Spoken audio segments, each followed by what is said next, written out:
Turn now to the disturbing new arrests in the Capitol siege. Yeah, two men with ties to New York City, including a former NYPD officer. That retired officer is accused of using an aluminum pole to attack Capitol Police during the riot. That's Thomas Webster. He was once assigned to secure City Hall and Gracie Mansion.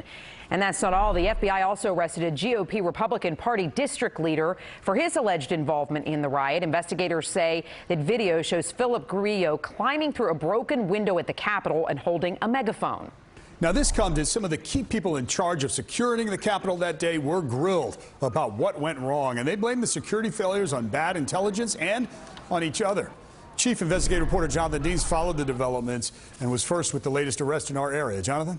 Yeah, David, that local Queens Republican is seen on surveillance cameras inside and outside, allegedly part of the riotous mob, as prosecutors say another New York man's actions, quote, shocked the conscience. A retired NYPD cop and former Marine seen using a metal pole to allegedly attack police trying to protect the Capitol.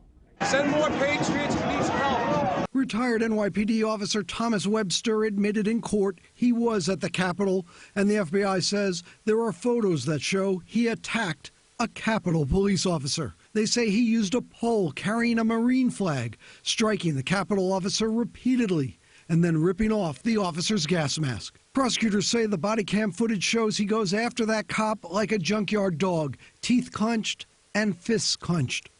And prosecutors say he admits bringing a gun with him to Washington. In a bit of irony, when he was a cop, officials say Webster's job was to provide security at City Hall and Gracie Mansion for elected officials there. He retired from the NYPD in 2011 after serving 20 years, and he also served in the Marine Corps.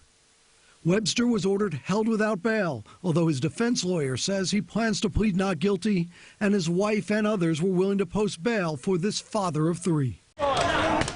Also accused of taking part in the Capitol riot on January 6th, a Queens Republican activist. Philip Grillo is a district leader in the 24th District, and on Facebook calls it, quote, Trump's hometown district. Photos from the Capitol allegedly show the Glen Oaks resident climbing through broken glass and walking the halls wearing a Knights of Columbus jacket. Grillo, who is 46, on social media calls himself the Republican Messiah. He was identified by people who saw him in pictures and video in the Capitol Rotunda. These two arrests come as the FBI continues to track others from our area who are believed to have taken part in the insurrection at the Capitol. As for Webster, his lawyer in court said the retired cop was not a protest organizer, that he just went to D.C. following calls of President Trump. The lawyer said Webster hit back after the officer punched him first. But prosecutors say 15 minutes of clear body cam video shows Webster charging the officer unprovoked. In the newsroom, Jonathan Dienst, News 4.